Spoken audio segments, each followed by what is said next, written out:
Question number 3A मतलब 3, 1, 2 और 3 बिल्कुल कंप्लीट हो गया था। आपको है क्वेश्चन नंबर 4A, वो ये है A government hospital has the following data representing weight in kg at birth of 200 premature babies। ठीक है, ये ग्रुप डेटा दिया हुआ है, ये वेट दिए हुए हैं और ये number of babies. First class 0.5 से स्टार्ट हो रही है, 0.7 पे खत्म हो रही है। तो जो नेक्स्ट क्लास है वो 0.8 से स्टार्ट हो रही है, मतलब ये क्लास इंटरवल है। ठीक है, और हमें इसमें क्या कंस्ट्रक्ट करने के लिए कहा हुआ है। नंबर 1 है कि relative frequency distribution, number 2 cumulative frequency distribution and cumulative relative frequency distribution. ठीक है, ये तीन चीजें हो गई। Construct both types less than and more than of cumulative frequency distribution. Cumulative frequency distribution की दो टाइप्स हैं, एक लेस देन होती है, एक मोर देन होती है, उसको भी कंस्ट्रक्ट करना है। तो ये हो गई है 1, 2 और ये 3 इसमें और ये 4, 5। तो हमें 5 चीजें जो हैं वो कंस्ट्रक्ट करनी है। तो सबसे पहले जो क्लास मतलब क्लास इंटरवल जो हमें क्वेश्चन में दिया हुआ था वो हमने एज इट इज ले दिया, सही है। और फ्रीक्वेंसी जो हमें दी हुई थी वो हमने एज इट इज ले दी। ठीक है, ये हमारा क्लास इंटरवल था और ये हमारी फ्रीक्वेंसी थी, ये हमने कॉपी कर लिया। अब हम सबसे पहले निकालें relative frequency distribution. Relative frequency distribution किस तरीके से मतलब कैलकुलेट की जाती है कि हमने नंबर 1 बाय 1 हम फ्रीक्वेंसी को जो है वो लेते जाएंगे और टोटल फ्रीक्वेंसी से उसे डिवाइड करते जाएंगे। जैसे 14 को सबसे पहले हमने 200 से डिवाइड किया तो हमारा आंसर है 0.07। फिर हमने 18 को 200 से डिवाइड किया तो 0.09 आंसर आया। फिर 23 को 200 से डिवाइड किया तो 0.115 आया। 26 को डिवाइड करें 200 से तो 0.13 आया। फिर 28 को डिवाइड करें 200 से तो 0.14 आया। फिर 36 को डिवाइड करें 200 से तो 0.18 आया। फिर 37 को 200 से डिवाइड करा तो 0.185 आया। फिर 18 को 200 से डिवाइड करा तो 0.09 आया। इन सबको टोटल करेंगे तो इनका आंसर 1 आना चाहिए, जो भी हमारी रिलेटिव फ्रीक्वेंसी डिस्ट्रीब्यूशन जो है वो करेक्ट कहलाएगी। सही है। फिर कम्युलेटिव फ्रीक्वेंसी डिस्ट्रीब्यूशन की दूसरी बात, कम्युलेटिव फ्रीक्वेंसी डिस्ट्रीब्यूशन में आपको बता चुकी किस तरीके से करती है। सबसे पहले 1 हमने फ्रीक्वेंसी रखी, फिर हम इसको 1 बाय 1 ऐड करते रहेंगे। तो इसका जो आंसर होगा वो बिल्कुल टोटल फ्रीक्वेंसी के बिल्कुल अकॉर्डिंग आना चाहिए। ठीक है, कम्युलेटिव रिलेटिव फ्रीक्वेंसी डिस्ट्रीब्यूशन किसे कहते हैं। जैसे रिलेटिव फ्रीक्वेंसी जो हमने निकाली थी वो क्या करेगा कि हमने करंट फ्रीक्वेंसी को लेते जाएंगे और टोटल फ्रीक्वेंसी से उसको डिवाइड करते रहेंगे। लेकिन कम्युलेटिव रिलेटिव फ्रीक्वेंसी हम किस तरीके से निकालेंगे। कम्युलेटिव रिलेटिव फ्रीक्वेंसी वो कैसे निकालेंगे कि हमने करंट कम्युलेटिव फ्रीक्वेंसी लेनी है, उसको हमने टोटल फ्रीक्वेंसी से डिवाइड कर देना है। जैसे हमने सबसे पहले 14 को 200 से डिवाइड करा तो हमारा आंसर है 0.07। फिर हमने 32 को 200 से डिवाइड करा तो 0.16 आया। फिर 55 को 200 से डिवाइड करा तो 0.275 आया। फिर 81 को 200 से डिवाइड करा तो 0.405 आया। फिर 109 को 200 से डिवाइड करा तो 0.5445 आया। फिर 145 को 200 से डिवाइड करा तो 0.2725 आया। फिर 182 को डिवाइड कर 200 से तो 0.91 आया। फिर 200 को डिवाइड कर 200 से तो हमारा आंसर आया 1। इसका आंसर भी 1 होना चाहिए लास्ट में। फिर लेस देन, यहाँ पे हमने कम्युलेटिव फ्रीक्वेंसी डिस्ट्रीब्यूशन लिखनी है और यहाँ पे हमने लेस देन और मोर देन। लेस देन बिल्कुल कम्युलेटिव फ्रीक्वेंसी की तरह है, बिल्कुल सेम, बिल्कुल हमने जो है वो करंट फ्रीक्वेंसी रखती जानी है और हमने उसमें प्लस करते रहना है। जैसे 14 में 18 प्लस कर तो 32 आया। फिर 32 में 23 प्लस कर तो 55 आया। फिर 55 में 26 प्लस किया तो 81 आया। 81 में 28 प्लस किया तो 109 है। 10 में 36 प्लस किया तो 145 है। 145 में 37 प्लस किया तो 182 आया और 182 में 18 प्लस किया तो 200 आया। तो ये बिल्कुल कम्युलेटिव फ्रीक्वेंसी के बिल्कुल एक जैसी है, दोनों बिल्कुल सिमिलर। मोर देन में हम क्या करेंगे कि हम टोटल फ्रीक्वेंसी को सबसे ऊपर रखेंगे और फिर हम क्या करेंगे लेस करते जाएंगे। जैसे हमने 200 को ऊपर रख दिया, अब हम सारी फ्रीक्वेंसी को उससे माइनस करते रहेंगे। जैसे 200 में हमने 14 को माइनस करा, फिर 186 में 18 को माइनस करा, फिर हमने 23 को माइनस किया, फिर हमने 26 को माइनस किया। ठीक है, मतलब टोटल फ्रीक्वेंसी को रखते जाना है और फिर 1 बाय 1 हम माइनस करते रहेंगे। जैसे 200 में हमने 14 को माइनस कर दिया, फिर 186 में 18 को माइनस कर दिया, फिर 168 में 23 को माइनस कर दिया, फिर 145 में 26 को माइनस कर दिया, फिर 119 में हमने 28 को माइनस कर दिया, फिर 91 में 36 को माइनस कर दिया, फिर 55 में जो वो 37 को माइनस कर तो 18।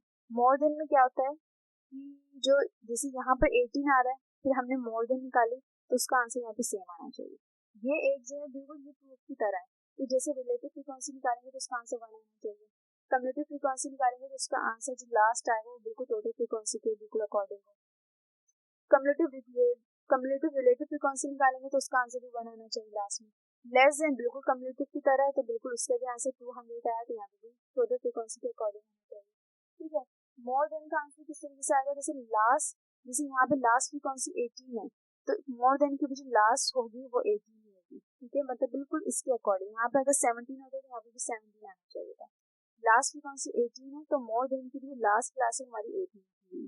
तो ये क्वेश्चन नंबर 4A हमारा कंप्लीट हो गया। क्वेश्चन नंबर 4B क्या है हमारे पास, find the quartile deviation for the following data 10, 13, 9, 6, 4, 9, 18, 8, 7, 5, 14। ये कुछ अनग्रुप डेटा की तरह हमें डेटा दिया हुआ है और क्वार्टाइल डायवर्शन हमें कैलकुलेट करने के लिए कहा गया है।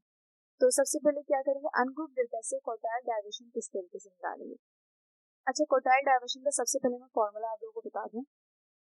इसका जो फॉर्मूला है वो ये है, quartile diversion is equal to quartile 3 minus quartile 1 divided by 3।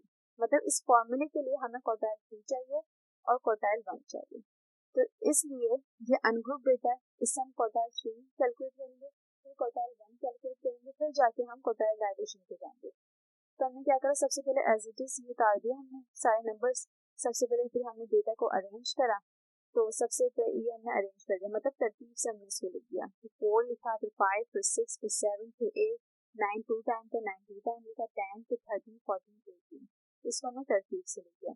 तो क्वार्टाइल 1 का फॉर्मूला क्या है, n+1 divide by 4 pH value.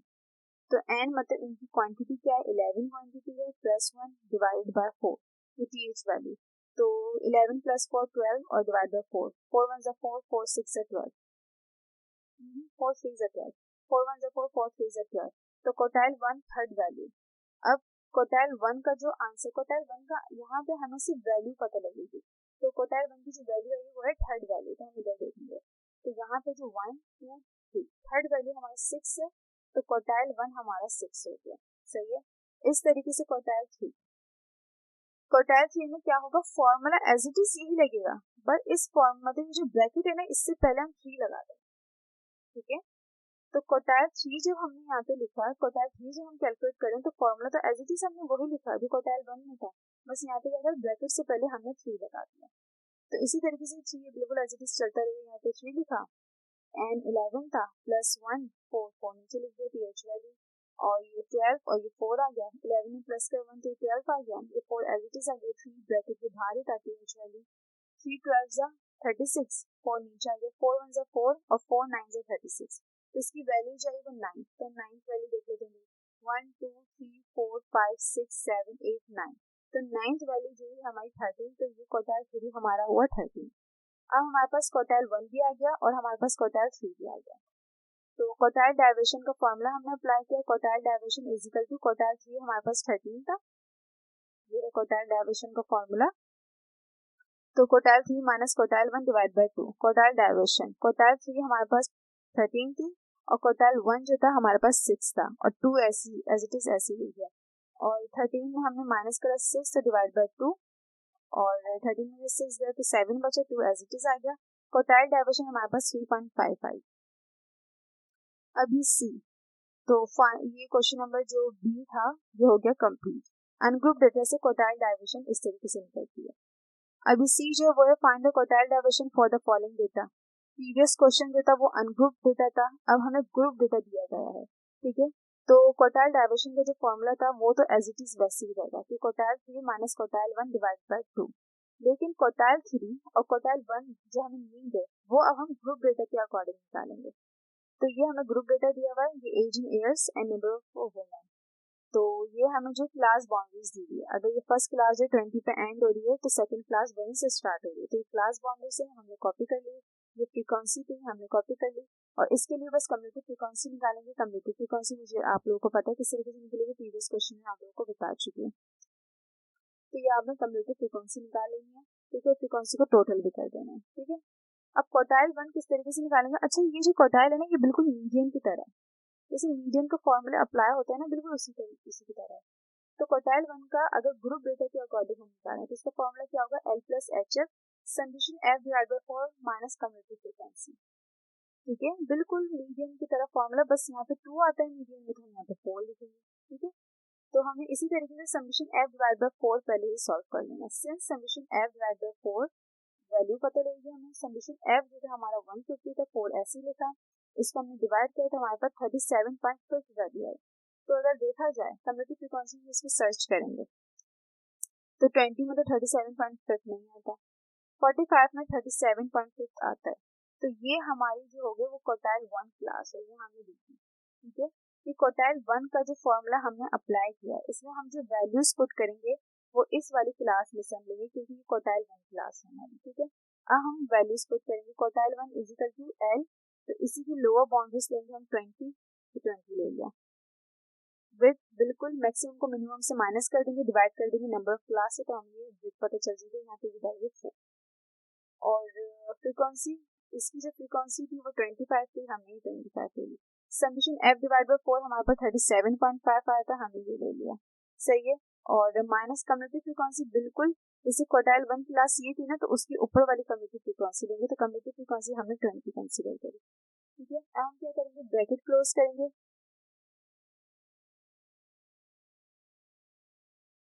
तो ब्रैकेट किस तरीके से क्लोज करेंगे, quartile 1 is equal to lower boundaries 20 थी प्लस 425 का एज इट इज ऐसे ही रहेगा। जब हमने 37.5 में 20 को माइनस किया तो हमारे पास आंसर आया 17.5।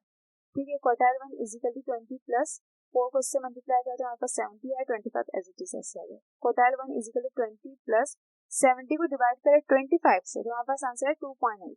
फिर हमने इसको प्लस किया तो हमारे पास क्वार्टाइल 1 का जो आंसर है वो आया 22.8। ठीक है, अब हम क्वार्टाइल 3 कैलकुलेट करेंगे। क्वार्टाइल 3 में एज इट इज वही फॉर्मूला अप्लाई होगा, L प्लस एच एफ, बस यहाँ क्या होगा कि समेशन f डिवाइड बाय 4 जो हम लिखेंगे वो हम 3 के साथ लिखेंगे, तो 3 summation f divide by 4 minus cumulative frequency. ठीक है, तो सबसे पहले ये 3 summation f divide by 4 solve कर लेंगे। तो since 3 summation f divide by 4 value पता रहेगी हमें, तो समेशन f 150 था, 4 हमने एज इट इज लिख दिया, हमने इसको इससे डिवाइड करा तो हमारा आंसर है 37.5। फिर ये जो अपॉन में था ये 3 से मल्टीप्लाई हो रहा था, तो हमने यहाँ पे इसको 3 से मल्टीप्लाई करा, तो हमारे पास जो वैल्यू आई वो आई 112.6 वैल्यू। हम इसको कम्युलेटिव फ्रीक्वेंसी में सर्च करेंगे तो देखा जाए तो 112.6 वैल्यू इसमें आ रही है, तो ये क्वार्टाइल 3 की हमारी क्लास होगी।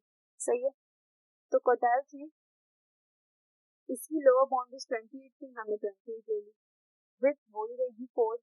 इसकी जो फ्रीक्वेंसी थी वो 30 थी, तो हमने यहाँ पे 30 कंसीडर करा। ठीक है, और 30 कंसीडर करा यहाँ पे, सही है। और समेशन f डिवाइड बाय 4 और उसको जब हमने 3 से मल्टीप्लाई करा तो उसका आंसर जो आया था वो आया था 112.5। ठीक है, माइनस क्वार्टाइल 3 क्लास ये थी, तो इसके ऊपर वाली कम्युलेटिव फ्रीक्वेंसी कंसीडर की जाएगी। इसके ऊपर वाली कम्युलेटिव फ्रीक्वेंसी जो थी वो थी 85, हमने 85 ली। Quartile 3 is equal to 28 plus 4 ऐसे आ गया, 30 ऐसे आ गया, इसको माइनस किया तो हमारे पास आया 27.5 answer.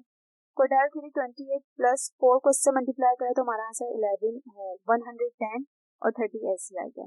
Quartile 3 is equal to 28 plus इसको इससे डिवाइड करें तो हमारा आंसर है 3.67, फिर हमने इसको प्लस करा तो क्वार्टाइल 3 का आंसर है 37.67। सही है, क्वार्टाइल 3 भी निकल गया और 1 भी निकल गया। अब हम क्वार्टाइल डाइवर्शन कैलकुलेट करेंगे। क्वार्टाइल डाइवर्शन का फॉर्मूला अप्लाई किया Q3 minus Q1 divide by 2। Quartile diversion Q3 आया था हमारे पास 31.67 और क्वार्टाइल 1 हमारे पास आया था 22.8, तो से इसको डिवाइड करना है। क्वार्टाइल डाइवर्शन हमने इसको इससे माइनस किया तो 8.87 आया, 2 को इससे डिवाइड कर दिया। क्वार्टाइल डाइवर्शन जब हमने इसको माइनस किया तो हमारे पास है 8.87, तो हमने एज इट इज ले लिया क्वार्टाइल डाइवर्शन। ठीक है, इसको इससे डिवाइड किया तो हमारा आंसर है 4.435, ये क्वार्टाइल डाइवर्शन। क्वेश्चन नंबर 4 भी कंप्लीट। अनग्रुप डेटा से क्वार्टाइल डाइवर्शन किस तरीके से निकलेगी वो भी बता दिया, और ग्रुप डेटा से किस तरीके से निकलेगी वो भी मैंने आप लोगों को बता दिया। तो 4 क्वेश्चन आप लोगों का कंप्लीट हो गया।